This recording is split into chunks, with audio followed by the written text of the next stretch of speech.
Hi అండి, అందరికీ నమస్కారం. Welcome to my YouTube channel Savuji Krish. అందరూ ఎలా ఉన్నారండి? మీరు అందరూ బాగుంటారని మనస్ఫూర్తిగా కోరుకున్నానండి. ఎప్పటిలాగే ఈరోజు కూడా ఒక మంచి వీడియోతోటి అయితే నేను ముందుకు వచ్చానండి. అది ఏంటంటే చూస్తున్నారు కదండి, ఏంటబ్బా ఈరోజు ఫ్రిడ్జ్ చూపిస్తుంది అని అనుకుంటున్నారండి. ఏం లేదండి, ఈరోజు అయితే ఫ్రిడ్జ్ క్లీన్ చేయాలని డిసైడ్ అయ్యానండి. ఎలానో ఫ్రిడ్జ్ క్లీన్ చేస్తున్నాను కదా, మీకు కూడా చూపిస్తాము అని చెప్పి ఈరోజైతే ఈ వీడియోలో అయితే నేనైతే ఫ్రిడ్జ్ ఎలా క్లీన్ చేస్తాను, అంతేకాకుండా ఈరోజు ఒక టిప్ అయితే చెప్తానండి. ఈ విధంగా చేశానంటే ఫ్రిడ్జ్లోంచి బ్యాడ్ స్మెల్ అనేది రాకుండా ఉంటుందండి. అది ఏంటి అనేది తెలుసుకోవాలంటే లాస్ట్ వరకు అయితే చూడండి. ఫస్ట్ వచ్చేసరికి మనం లిక్విడ్ వాటర్ అనేది తయారు చేసుకున్నామండి లోపల క్లీన్ చేసుకునేదానికి.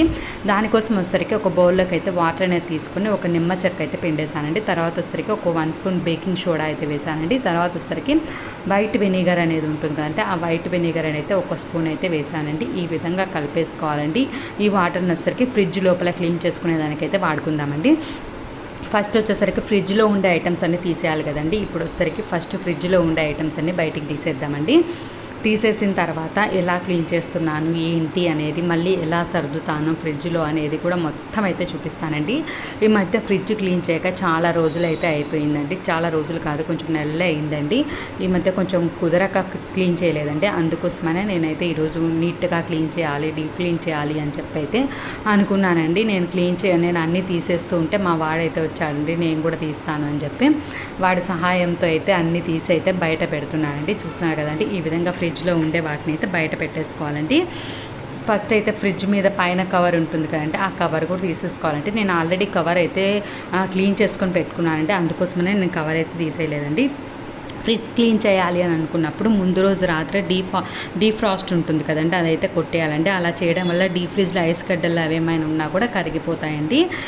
డీఫ్రాస్ట్ అనేది 10 డేస్కి ఒకసారైనా చేసాము అని అంటే మనకి ఫ్రిడ్జ్ అనేది పాడైపోకుండా ఉంటుందండి. డీప్ ఫ్రిడ్జ్లో ఐస్ గడ్డ కట్టడం వల్ల ఫ్రిడ్జ్ అనేది పాడవుతుందండి. అందుకోసమనే ఫ్రిడ్జ్ అనేది నీట్గా పాడవకుండా ఉండాలి అని అంటే మనం ఐస్ గడ్డలు అనేవి ఎప్పటికప్పుడు అయితే తీసేస్తూ ఉండాలండి. అందుకోసమనే డీఫ్రాస్ట్ అనేది మనము 10 డేస్కి ఒకసారి అయితే క్లిక్ చేస్తూ ఉండాలండి. అప్పుడప్పుడు మనం ఇలా క్లిక్ చేయడం వల్ల మనకి ఫ్రిడ్జ్ అనేది నీట్గా అయితే ఉంటుందండి, పాడైపోకుండా అయితే ఉంటుందండి. ఈ విధంగా ఫ్రిడ్జ్లో ఉండే అన్నీ అయితే తీసేసి బయట పెట్టేసుకున్నానండి. మనం ఫ్రిడ్జ్ అనేది క్లీన్ చేసుకోవాలి అనుకున్నప్పుడు కూరగాయలు అనేవి మనకి ఎక్కువగా లేనప్పుడు అలా క్లీన్ చేసుకుంటే బెటర్గా ఉంటుందండి. అన్నీ పక్కన పెట్టేసుకున్న తర్వాత ఫ్రిడ్జ్ లోపల అయితే మనకి షీట్స్ అనేవి ఉన్నాయి కదండి, ఆ షీట్స్ను కూడా మనం అన్నీ తీసేసుకోవాలండి. ఈ షీట్స్ వచ్చేసరికి నేను ఫ్లిప్కార్ట్లో అయితే పెట్టుకున్నానండి. ఈ 4 షీట్స్ నాకు హ్యాండిల్ ఉంటుంది కదండి, హ్యాండిల్కి పెట్టుకునేది, నెక్స్ట్ పైన కవర్ ఉంటుంది కదండి ఫ్రిడ్జ్ పైన వేసేది, అదంతా అయితే వచ్చిందండి. మీకు లింక్ కావాలి అని అంటే కామెంట్ సెక్షన్లో అయితే లింక్ అని చెప్పి అడగండి, నేనైతే లింక్ అయితే ఇస్తానండి. చాలా బాగా అయితే ఉందండి. మనం మళ్ళీ క్లీన్ చేసుకొని కూడా యూస్ చేసుకోవచ్చండి. ఈ విధంగా మొత్తం అయితే బయటికి తీసేసానండి. తీసేసిన తర్వాత లోపలన్నీ ఉన్నాయి కదండి, ఆ షెల్ఫ్ని కూడా మనమైతే తీసేసుకుందామండి. ఈ విధంగా మొత్తంగా అయితే తీసేసుకోవాలండి. కేర్ఫుల్గా అయితే తీసేసుకోండి, అవి కొంచెం వెయిట్ అనేది ఉంటుంది కాబట్టి నీట్గా అయితే తీసేసుకోవాలండి. అన్నీ పక్కన పెట్టేసుకొని ఫ్రిడ్జ్ లోపలవన్నీ లిక్విడ్తో అయితే క్లీన్ చేసుకోవాలండి. చూస్తున్నారు కదండి, ఈ విధంగా అన్నీ తీసేసుకున్న తర్వాత మనం అవన్నీ క్లీన్ చేసుకునేసరికి మనకి ఫ్రిడ్జ్ అయితే ఆరిపోతుంది. ఫ్రిడ్జ్ తుడిచేసుకోవచ్చండి. అవి ఆరిపోయేసరికి మనం ఫ్రిడ్జ్ తుడిచేసుకుంటే సరిపోతుందండి. అందుకోసమనే ఫస్ట్ వచ్చేసరికి ఇవన్నీ అయితే తీసేసానండి. తీసేసిన తర్వాత చూస్తున్నారు కదండి ఫ్రిడ్జ్ అనేది ఎలా ఉంది. చాలా రోజులు అయింది కాబట్టి ఫ్రిడ్జ్ అయితే ఇలా ఉందండి. లేదంటే మామూలుగా ఎక్కువ ఏం పెట్టమండి, మేము తక్కువే పెడతాము. ఫ్రిడ్జ్లో అయితే ఎక్కువ అయితే స్టోర్ చేయము. ఇప్పుడు వచ్చేసరికి దీన్ని వచ్చేసరికి లోపల ఉన్నాయి కదండి, వాటన్నిటిని వచ్చేసరికి మనం లిక్విడ్తో అయినా సోప్తో అయినా దేనితోటైనా నీట్గా అయితే క్లీన్ చేసుకోవాలండి.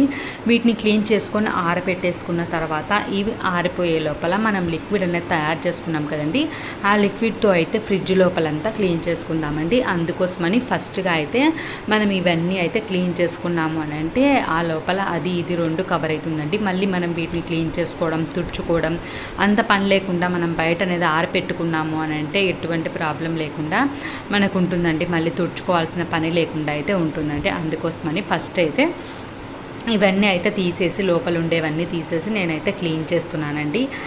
ఈ విధంగా మంచిగా క్లీన్ చేసుకొని పెట్టుకున్నామనంటే ఫ్రిడ్జ్ ఎప్పుడైనా సరేనండి కనీసం 3 వీక్స్ ఒకసారైనా 1 మంత్కి ఒకసారైనా కంపల్సరీగా అయితే క్లీన్ చేసుకోవాలండి. లేదంటే వీటిలో వచ్చేసరికి బ్యాక్టీరియా, వైరస్, ఫంగస్ అనేది ఉంటుందండి. ఆ ఫంగస్ అనేది మనం స్టోర్ చేసుకుంటూ ఉంటాం కదండి ఆహార పదార్థాలు, వాటిలోకి అయితే వెళ్ళే ఛాన్స్ ఉంటుందండి. ఫ్రిడ్జ్లో ఏం పెట్టినా సరేనండి మీరు మూత అయితే ఖచ్చితంగా పెట్టేసుకోండి. అలా మూత పెట్టుకోకుండా ఉంటే ఆ బ్యాక్టీరియా అనేది ఇంకొక ఆహార పదార్థంలోకి వెళ్ళే ఛాన్స్ ఉంటుందండి.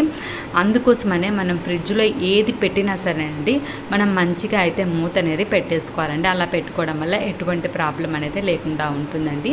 ఈ విధంగా మనం నీట్గా అయితే కడిగేసుకోవాలండి.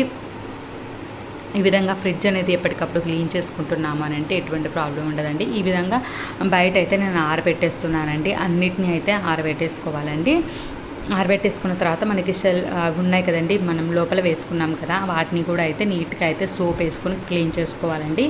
లోపల ఇవి క్లీన్ చేసుకొని మనం మళ్ళీ వాడుకుంటూ ఉండొచ్చు అండి, ఎటువంటి ప్రాబ్లం ఉండదండి. చూస్తున్నారు కదండి ఈ షీట్స్, ఫ్రిడ్జ్లో వేసిన షీట్స్ ఉన్నాయి కదండి, ఈ షీట్స్ని వచ్చేసరికి సోప్తో అయితే నీట్గా అయితే కడిగేసుకున్నాము అని అంటే నీట్గా అయితే క్లీన్ అవుతుందండి.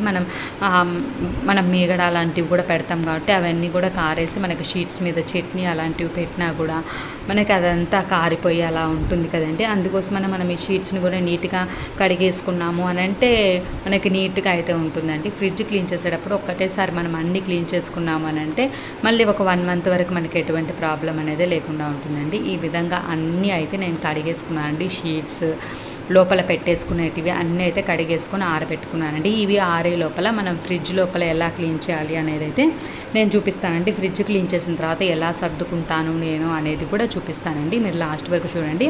అంతేకాకుండా ఫ్రిడ్జ్లో ఒక ఐటమ్ అనేది పెట్టామనంటే ఫ్రిడ్జ్లో ఎటువంటి స్మెల్ అనేది రాదండి. అది కూడా ఏంటో అయితే చెప్తానండి. తర్వాత వచ్చేసరికి బౌల్లో మనం ముందుగానే తయారు చేసుకున్నాం కదండి, ఆ లిక్విడ్ని వచ్చేసరికి ఒక నాప్కిన్ అనేది తీసేసుకొని ఆ లిక్విడ్లో అయితే ముంచేసుకొని ఈ విధంగా నీట్గా అయితే మనం తుడిచేసుకోవాలండి. ఈ విధంగా నీట్గా చూస్తున్నారు కదండి, మొత్తం లోపల పైన డీప్ ఫ్రిడ్జ్ ఉంది కదండి, ఆ డీప్ ఫ్రిడ్జ్లో అంతా అయితే తుడిచేసుకోవాలండి. ఫస్ట్ తడి క్లాత్తో తుడిచేసుకున్న తర్వాత మళ్ళీ ఒక పొడి క్లాత్ తీసుకొని తుడిచేసుకున్నామనంటే చాలా నీట్గా అయితే క్లీన్ అవుతుందండి. బిఫోర్ చూసారు కదండి ఫ్రిడ్జ్ అనేది ఎలా ఉందో, క్లీన్ చేశాక చూస్తే మీకు అర్థమవుతుందండి అంత నీట్గా అయితే క్లీన్ అవుతుందండి. ఎప్పుడైనా సరే అండి మీరు ఫ్రిడ్జ్ పెట్టుకునేటప్పుడు కోల్డ్ ఉంటుంది కాబట్టి ఆ కోల్డ్లో అయితే పెట్టుకోండి. కోల్డెస్ట్ అంటే ఎక్కువ అయిపోతుందండి ఫ్రిడ్జ్. అలా లేకుండా మీకు కోల్డ్లో ఏ నెంబర్ అయితే ఉందో ఆ నెంబర్ దగ్గర పెట్టేసుకుంటే సరిపోతుందండి. మినిమంగా పెట్టుకుంటే సరిపోతుంది. మనం డైలీ యూజ్ చేస్తూ ఉంటాం కాబట్టి డైలీ ఉంటుంది కాబట్టి మనకి ఏమి హైలో ఏం అవసరం లేదండి. నార్మల్గా పెట్టుకున్నా సరే అంటే మంచిగా కూల్ అవుతుందండి. ఇలా సైడ్స్ అనేది చిన్నగా ఉంటాయి కదండి, అలాంటివి వచ్చేసరికి బ్రష్ ఉంటుంది కదండి, ఓల్డ్ బ్రష్ ఉంటుంది కదా, ఆ బ్రష్ వచ్చేసరికి ఆ లిక్విడ్లో అనేది అనేసుకొని క్లీన్ చేసామనంటే సైడ్స్ ఏమైనా డస్ట్ ఉన్నా సరే అండి నీట్గా అయితే క్లీన్ అవుతుందంటే అందుకోసమని నేను సైడ్స్ అనేది ఒకసారి బ్రష్ తీసుకొని నీట్గా అయితే అనేస్తున్నానండి. ఈ విధంగా ఫ్రిడ్జ్ అనేది క్లీన్ చేసుకున్నాము అని అంటే మనకైతే ఎటువంటి బ్యాక్టీరియా, ఫంగస్ అనేది దరిచేరకుండా అయితే ఉంటుందండి. తర్వాత వచ్చేసరికి ఈ విధంగా రబ్బర్ అనేది ఉంటుంది కదండి సైడ్స్, దాని లోపల కూడా చాలా డస్ట్ అయితే ఉంటుందండి. మీరు కావాలి అని అనుకుంటే ఏమైనా లిక్విడ్ వేసుకొని క్లీన్ చేసుకోవచ్చండి, లేదంటే వెనిగర్ అయినా కొంచెం వేసుకొని బ్రష్కి తీసుకొని అయినా క్లీన్ చేసుకోవచ్చండి. నేనైతే అదే వాటర్ తోటి జస్ట్ ఒక రవ్వ అనేసి బ్రష్తో అయితే తీసానండి. తీసిన తర్వాత కూడా ఇంకా కొంచెం డస్ట్ ఉందని నేను ఇయర్ బడ్తో అయితే మరి బ్రష్ కూడా లోపలికి అంతగా తూరడం లేదు అని చెప్పి ఇయర్ బడ్ చూస్తున్నారు కదండి, ఈ విధంగా ఇయర్ బడ్ చిన్నది కాబట్టి మనకి లోపలికి అంతా పోతుందండి. ఏమైనా డస్ట్ ఉంటే అంతా అయితే బయటకు వస్తుందండి. అందుకోసమని ఇయర్ బడ్తో అయితే నేను నీట్గా అయితే క్లీన్ చేశానండి.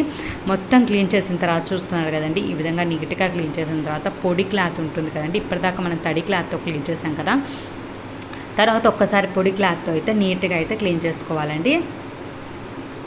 మీకు ఈ వీడియో ఎలా అనిపించింది అనేది కూడా తప్పకుండా కామెంట్ చేయండి. అదొక చిన్న రిక్వెస్ట్ అండి. వీడియోని ఇప్పటివరకు లైక్ చేయని వాళ్ళు ఎవరంటే తప్పకుండా లైక్ చేయండి. ఇది వచ్చేసరికి డీప్ ఫ్రిడ్జ్ అండి. డీప్ ఫ్రిడ్జ్లో వచ్చేసరికి మనం 3 అంటే నార్మల్ అండి, 1 అంటే కోల్డ్ అండి. నేను అందుకోసమని నార్మల్లో ఉంచితే సరిపోతుంది, లేదంటే ఎక్కువ ఐస్ గడ్డ అనేది కడుతుంది కదండి, అందుకోసమని నార్మల్లో అయితే ఉంచుతానండి. 3లోనే ఉంచేస్తానండి. లేదు మనం ఎక్కువ పెట్టుకున్నామని అంటే మళ్ళీ ఐస్ గడ్డ కట్టడం, మళ్ళీ దాన్ని తీసేయడం, అదంతా పెద్ద ప్రాసెస్ ఉంటుంది కదండి. అలా లేకుండా నేను నార్మల్లో అయితే కింద పైన నార్మల్లోనే పెట్టేస్తానండి. అలానే చాలా కూల్ అయితే ఉంటుందండి. ఈ విధంగా మొత్తం అయితే పైనుంచి కింది వరకు చూపిస్తాను చూడండి. పైన డీప్ ఫ్రిడ్జ్ అయితే ఈ విధంగా క్లీన్ చేశాను, తర్వాత కింద కూడా క్లీన్ చేశానండి. తర్వాత వచ్చరికి లోపల పెట్టేసుకునేవన్నీ ఉంటాయి కదండి, అవన్నీ ఆ బాక్సెస్ అన్నీ తీసుకొని వచ్చి మొత్తంగా అయితే అరేంజ్ చేస్తున్నానండి. ఈ విధంగా కింద పైన అంతా అయితే పెట్టేస్తున్నానండి. ఈ సెల్ఫ్ చూసుకొని పెట్టేస్తున్నానండి. ఈ విధంగా చూస్తున్నారు కదండి. ఈ విధంగా మొత్తం అయితే పెట్టేసుకోవాలండి. పెట్టేసుకున్న తర్వాత కింద మనకు కూరగాయలు అనేవి పెట్టుకుంటాం కదండి. ఆ బాస్కెట్ అనేది ఉంటుంది కదా, దాంట్లో వచ్చేసరికి కూరగాయలు, ఫ్రూట్స్ ఏమైనా కావాలి అని అనుకుంటే పెట్టుకోవచ్చండి. కూరగాయలు అయితే పెట్టేస్తానండి దాంట్లో అయితే. తర్వాత వచ్చేసరికి అన్నీ అయితే సెట్ చేసుకున్నానండి. సైడ్స్ మీకు లోపల అన్నీ అయితే పెట్టేసుకున్నానండి. తర్వాత వచ్చేసరికి మనం షీట్స్ అనేవి ఉన్నాయి కదండి, ఆ షీట్స్ అన్ని పిండేసుకొని ఆరేసుకున్నాం కదండి. ఆరిన తర్వాత చూడండి నీట్గా అయితే అయిపోయాయి కదండి. ఎటువంటి మచ్చలు మరకలు అలాంటివి లేకుండా నీట్గా అయితే వేసేసుకున్నానండి. అన్ని సెల్ఫ్ల్లో వేసేసుకున్నానండి. డీప్ ఫ్రిడ్జ్లో అయితే ఐస్ క్యూబ్స్ బాక్స్ ఉంది కదండి, అదైతే పెట్టేసుకున్నానండి. తర్వాత వచ్చేసరికి కింద వచ్చేసరికి ఒక్కొక్క సెల్ఫ్లో ఒక్కొక్కటి అయితే పెట్టేసుకుంటానండి నేను. పైన వచ్చేసరికి పాలు అవన్నీ ఉంటాయి కదండి, పాలు, కరివేపాకు, కొత్తిమీర, అలా కింద వచ్చేసరికి చట్నీస్ ఉంటాయి కదండి, అవన్నీ పెట్టుకుంటా. ఆ కింద వచ్చేసరికి పిండ్లు అవి ఉంటాయి కదండి, దోశ పిండి, ఇడ్లీ పిండి అలాంటివి ఏమైనా ఉంటే పెట్టుకుంటా. దాని కింద వచ్చేసరికి ఫ్లవర్స్ ఉంటాయి కదండి దేవుడికి పెట్టుకునేదానికి, అవి అయితే పెట్టుకుంటానండి. సైడ్స్ వచ్చేసరికి స్పైసెస్ అలా ఏమైనా మీరు ఎక్కువగా తెచ్చుకుంటారు అని అనుకుంటే అవి అయితే పెట్టేసుకోవచ్చండి. నేనైతే స్పైసెస్ అనేవి ఎక్కువగా వాడినండి, ఎప్పటికప్పుడు తెచ్చుకుంటాను. అందుకోసమని సైడ్స్ వచ్చేసరికి శనగకాయ పప్పులు ఉంటాయి కదండి, అవి అయితే ఎక్కువగా బయట పెట్టామనంటే బూజు మాదిరి వచ్చేస్తుందండి. అవి ఫ్రిడ్జ్లో పెట్టుకుంటే ఫ్రెష్గా ఉంటాయని అదైతే పెట్టుకున్నానండి. ఇది వచ్చేసరికి బేకింగ్ సోడా అండి. మీరు ఎప్పుడైనా ఫ్రిడ్జ్లో బేకింగ్ సోడా ఇలా బౌల్లో మూత పెట్టుకోకూడదండి. ఇలా పెట్టుకున్నారు అంటే ఫ్రిడ్జ్ అనేది మంచి బ్యాడ్ స్మెల్ అనేది రాకుండా మంచి స్మెల్ అయితే వస్తుందండి. 3 monthsకి ఒకసారి ఇది మార్చేస్తే సరిపోతుందండి. తర్వాత వచ్చేసరికి ఫ్రిడ్జ్ పైన వచ్చేసరికి కోలిన్ అనేది వేసి నీట్గా క్లీన్ చేస్తున్నానండి. మొత్తం టోటల్గా అయితే క్లీన్ చేశానండి. మీకు ఎలా అనిపించింది అనేది మీ అభిప్రాయం అయితే కామెంట్ సెక్షన్లో అయితే తెలియజేయడం మాత్రం మర్చిపోవద్దండి. చూస్తున్నారు కదండి, ఈ విధంగా కోలిన్ అనేది వేసుకొని బయట కూడా నీట్గా అయితే క్లీన్ చేసుకున్నానండి. థ్యాంక్స్ ఫర్ వాచింగ్ అండి.